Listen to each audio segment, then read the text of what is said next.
Today, Honorable Duale did ask a question. Where were the security apparatus?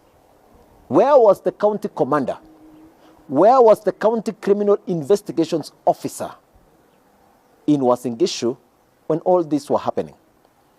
I want to make it clear, I have raised time and again that my life is in danger over this issue of the organ harvesting, because the county security officers in Eldoret are culpable. They are part of this ring. The county commander, the county criminal investigations officer, and over 10 officers in Eldoret who have been there for over 10 years. The county commander, the county criminal investigations officer, has been in Eldoret now to close to 6 years. And when you follow it behind, you will notice the county criminal investigations officer actually came from Kilifi, Shakahola. And there could be some connections between this illegal organ harvesting and the things that happen in Shakahola. And that is a wider investigations that along the course of time, we would want to know in any case. I looked at the Senate report on the issue of Shakahola, where there was no mention on the report of the pathologists or on the report of the county security officers of Kilifi as part of the critical evidence that would have been used in coming up with a credible report over the issue of the massacre and the death in mass numbers in Shakahola. But talking about the issues today in Eldoret, I want to make it clear, I have gone to the Inspector General of Police. I have done letters. I have done the same to DIG.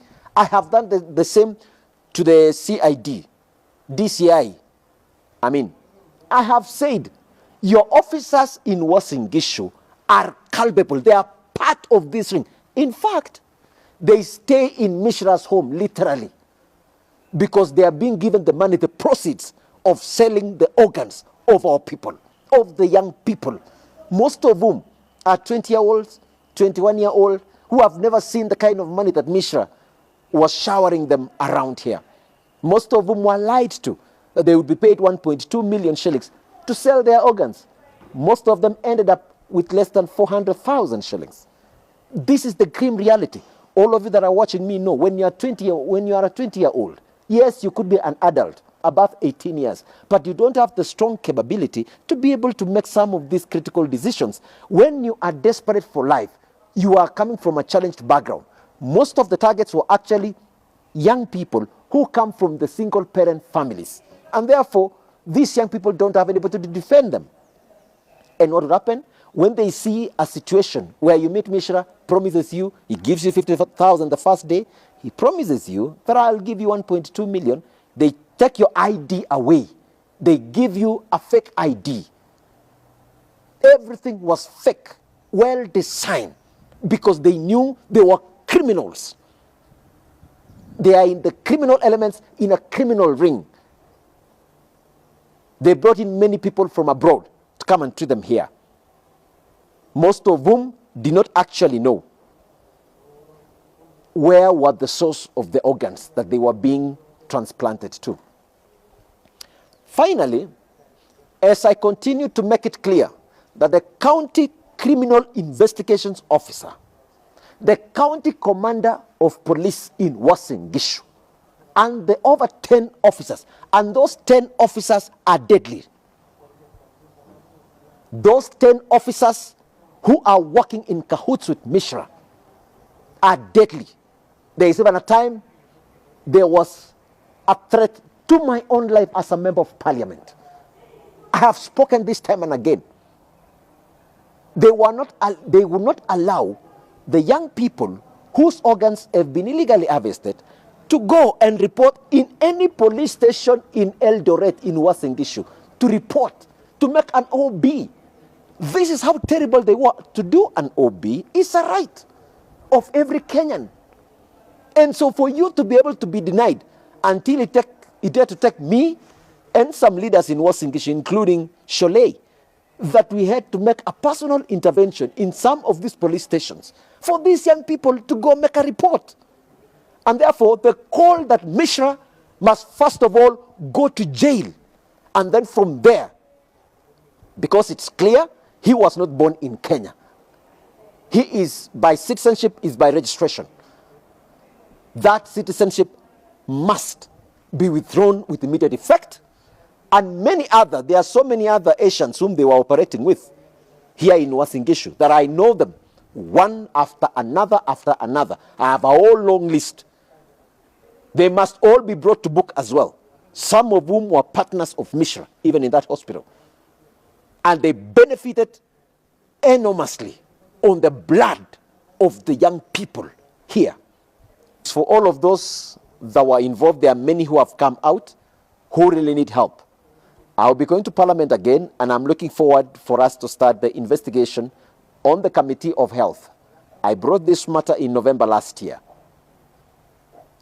It never saw the lights on account of probably those who were in the leadership of the Health Committee. But I'm so grateful that after the change of the committee, I raised this matter again in Parliament.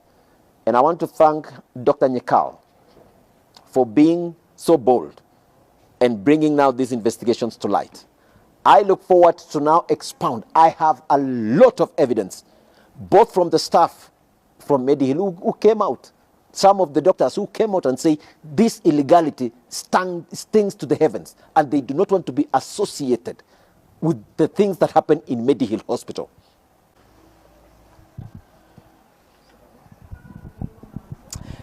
The illegal international organ harvesting is a global threat.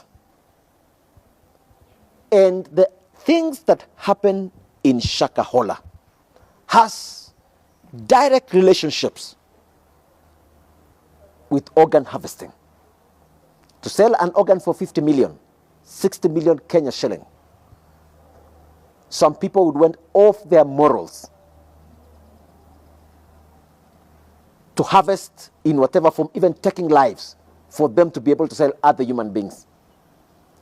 And I want to still make it clear that I still believe the investigations that was done by the Senate of Kenya about Shakahola.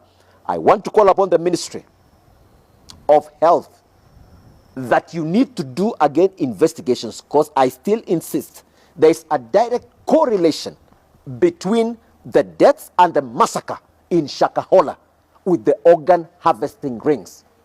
And I will be proven right over time that indeed those people who were killed in Mombasa, those who were murdered, those who were subjected, and there was a story about the occultic activities and those kinds of things.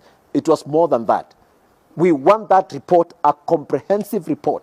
As I indicated, the report that was done missed out on the report of the pathologist, the government pathologist who did the pathology of the bodies, and the security officers.